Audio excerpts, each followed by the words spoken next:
Sabi ko, Good job, bro. Good job. nakakakilig na may kumanta ng kanta ko.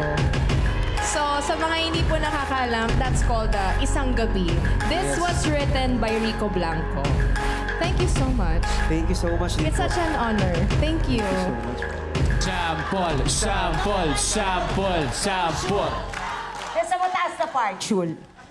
Kahit na hindi ako ang laman ng iyong mga yakap sa tuwing pagmulat, kahit na pangalan ko'y maaari lang bigkasin, kundi ipanghangin.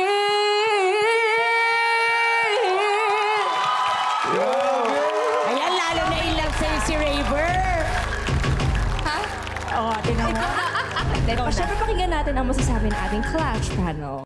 Napaka-emosyonal ng iyong pagkakakanta nitong Isang Gabi. And congratulations kasi sabi ko nga parang ang hirap naman na kinakanta mo yung kanta ng isang taong nandito. Like kunyari si Mr. Christian, si Miss Lani. Ibig sabihin kailangan malakas talaga yung loob mo at kakantahin mo yun ng buong puso.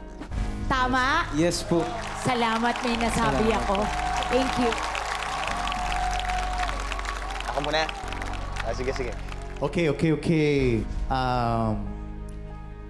Nung nagsimula ka kumanta kanina, kahit medyo mababa at medyo yung verse pa lang, naintindihan ko siya. Very good start. Tapos, pinakita mo rin na kaya mong laruin ang boses mo. It can go high, low, control. Na-appreciate ka rin yung control ng boses mo. Very, very good. Good job. Siguro ang pinaka-note ko na lang is meron pa rin holding back kaming na-feel eh. Kaya nyo pang i-push yan to the next level. Thank you. Thank you so much po. Luis, since na hindi pa namin nadidinig si Miss Molly, kung hindi yaan ang pinili mong kanta, ano ba yung second choice mo na song? Hanggang sa huli po. Sige, go. Sige nga. Wala nang hahanapin pa. Pag-ibig ko'y sa'yo hanggang sa huli. Very nice. Wala lang, gusto ko lang malaman na kung ano pa yung pwede mong awitin at kung ano pa yung pwede mong ibang style na pwedeng gawin. So, pakinggan ko muna si Molly. Thank you, Clash panel. Oh, wait lang! Oy, wait! Teka muna, Molly! Chill ka lang muna! Ano yan? Ano Grabe! nangyari? Laban na to si Molly. Binibigilan ka lang. Kontrolin mo ang gigil mo. Mamaya may ibuga. Sa pagbabalik ng The Clash, isa, laban sa lahat!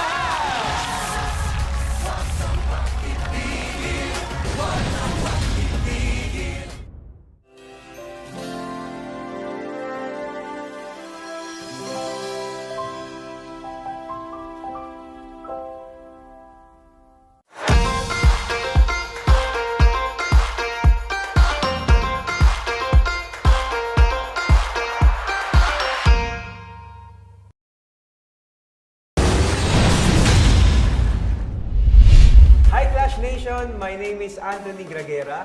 I'm 25 years old from Angon, Rizal. Kasi parang ginawa ko po siyang parang last contest ko na sa salihan. So, sana po pala rin. Siyempre, tumatanda na rin po, need ko na rin magtrabaho. Pero as of now po, host ako sa Bingo Plus. Sa ngayon po, ako po ay nag-host sa isang platform. Ako lang nagbigay sa sarili ko ng ultimatum na ito na yung last contest. Kasi parang naikot ko na lahat. So, ayun, parang for myself, parang bibigay ko na yung best ko dito sa The Clash. So, for me, ito na yung magiging final contest ko. Pero not sure. Pero nararamdaman ko, gagalingan ko sa The Clash. I will give my best. Yung mga source of inspiration ko po, syempre yung family ko, most especially yung nanay ko. Kasi yung nanay ko po yung nagturo sa akin yung kumanta talaga. Ever since. Kasi sa family side, yung mga singers, yung kapatid ko din po. Actually, dalawa kaming sumali before dito sa GMA. Pag sumasali ka po kasi ng contest, nandun yung pressure, Tsaka syempre, maglalabas ka din ng mga funds, papunta, pabalik. And syempre yung pagod din sa pag-iisip ng songs. Pero yung number one yung pressure doon. Kasi grabe din, syempre, ang gagaling ng kalaban. Parang hindi naman nauubusan ng magagaling na singer sa Philippines. So, everyday may nagkakaroon ng mas magaling. So, dapat lang talaga. Ewan ko, for me nararamdaman, parang yung pressure kasi, ang hirap niyang pigilan. So, kahit pwede mong mapakita sa stage yun pero feel ko this time, sa pagsali ko sa The Clash, parang na-master ko na So parang ready ako na makipag-labanan sa mga Clashers. Now, mas inaral ko po siya kasi medyo matagal din akong lumayo or naglayo na sa mga singing contest. Pero nung napanood ko yung commercial ng The Clash, sabi ko parang ito na. Parang try ko ulit for the last time.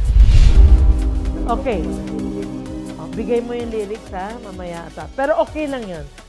I think that will work. Tapos yung mo dito, parang pigil. Dapat hindi. Mag-wild ka na dyan. Tapos balik. Strong pa rin. Yung pareho sa ginawa mo dito. Nice. I think that will work. Ano yung text na nawala dito? Lamang umibig. Tapos, tama to? Puso.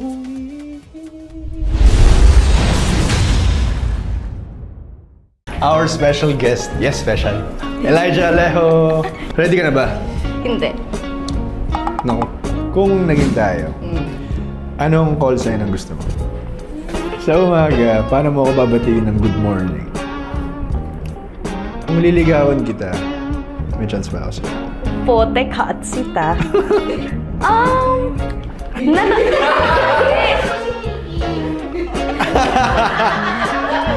May mic ba to? May mic ba to? Ilayo niyo to sa akin! Hi, my name is Melina. Hi, and I am Paul. I want to ask you, ano ang feeling mo ngayong nandito ka na sa The Clash Arena? Unang-una, syempre, grateful. Napaka-thankful kasi sa lahat ng mga nag-auditions, andito na ako ngayon. Finally! So, tagal ko din tong pinangarap na makatungtong dito. And, ayun, nakakakaba. Syempre, sino ba hindi kakabahan? So, nanginginig, no? Pero siguro, iniisip ko na lang na, syempre, I'll just do my best. Binigay ito ng mama ko nung nag-graduate ako ng musical theater course ko sa London. So, she came all the way to London to see my graduate show.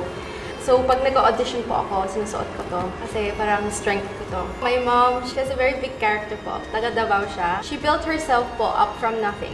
Hindi siya naka-high school, nothing. Tapos pumunta siya ng Boracay. Tapos na yun, meron siyang sarili niyang business, Congas Restaurant. Naging curry queen siya. She built herself. So, super strong na tao.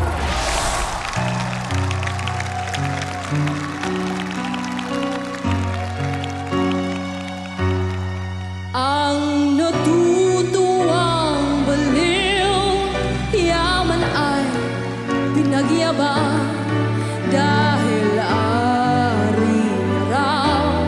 ang araw, pati ang buwan, may isang sayaman ay salapi ang hinihigan, ngunit ang gintong baul, panay kasalanan ang laman.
strong performance. Thank you. Grabe, pakinggan natin ang ating Clash panel. Ano po ang masasabi ninyo? Molly, alam mo, etong kantang to ay napaka-dark. Pero nung ikaw ang kumanta, nakita ko na malinaw na napakaganda ng performance mo. Thank you. Alam mo kung ano pa nagustuhan ko? Nakita ko kasi dito sa information mo that you're from London and you're a British, but napakalinaw mong magtagalog. I really like you and I know you will be a star. Thank you so much. Ito na naman tayo sa napakaraming gumawa at kumanta, nag-perform ng Sino ang Baliw. Meron na rin mga past contestants na gumawa niyan. Yan yung sinasabi ko, at least kahit ilang beses nang ginawa at ikaw, pinerform mo yan, at least iba yung ibinigay mo sa amin. Thank you. Makulay na bakulaw. Sir, friendship. Hello. Ito ba ang una mong singing contest? Yes po. Una. Okay. Good fight, man. Kahit na ang lakas ng kalaban mo, talagang hindi ka nagpataog. Tapos, mas ginamit mo pa yon para i-fuel ang passion mo sa pagkanta. One of the best performances to so far, kayong dalawa. So, thank you. Thank you for that fight. Thank you, Clash panel. Judges, with no pressure. Pero nasa mga kamay ninyo ang kapalaran nila. Okay. My vote will go to Molly. One vote for Molly. Ako naman, ang boto ko ay mapupunta kay...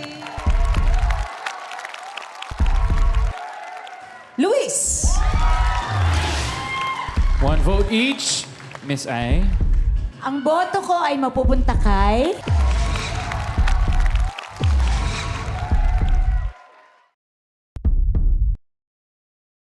Molly. Molly! Congratulations! May pwesto ka na sa top of the Clash. Pwede ka nang maupo sa puting upuan. Siguro masabi ko sa naging journey ko sa The Clash, short but tingin ko may impact. Ano ang iyong gagawin kung ang asawa mo may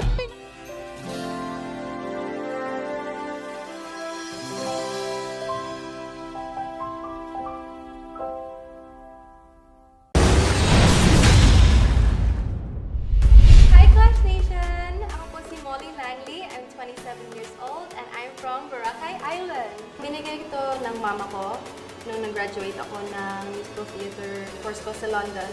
So she came all the way to London to see my graduate show.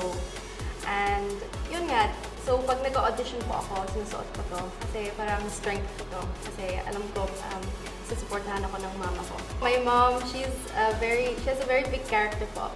Taga Davao siya. And she built herself po up from nothing. Hindi siya naka-high school, nothing. Tapos pumunta siya ng Boracay.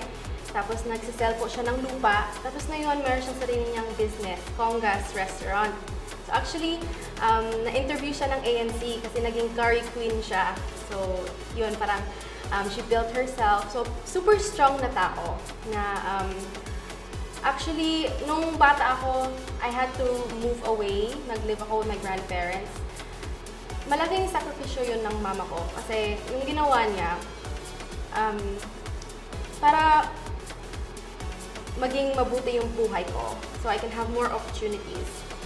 She sacrificed me to go to a different country na hindi kami magkasama para meron akong ganun na opportunity. So, sobrang strong niya and really appreciate ko siya. Yeah.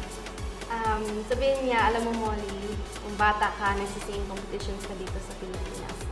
Palagi ko sinasabi, like, ay, dali na, mag-shopping na, or pwede pumunta kami ng Kalibo. Mag-shopping na tayo. Say, Mama, I want to know who won. Ay, alam na natin, ikaw na yun. Believe na believe siya sa akin. You know? And sabi niya, Molly, kaya mo yan. Alam ko minsan na doubt mo yung sarili mo, pero isipin mo lang, kaya na kaya mo yan. I lived with my grandparents in Europe when I was 12 years old hanggang 17. So feeling ko sila yung parang nagpalaki sa akin. Yung lola at lolo ko. Sobrang silang mabait and yung sacrifice nila na they gave up their peace. Na matanda na sila, ba't sila mag-alaga ng teenager, di ba? Pero yung lola ko talagang, like sinabi niya sa tatay ko, Jeremy, let me have Molly, like, tulungan ko siya. And at the time, medyo, kasi umalis ako ng Pilipinas, ayaw ko, ganon. Nag-rebel ako.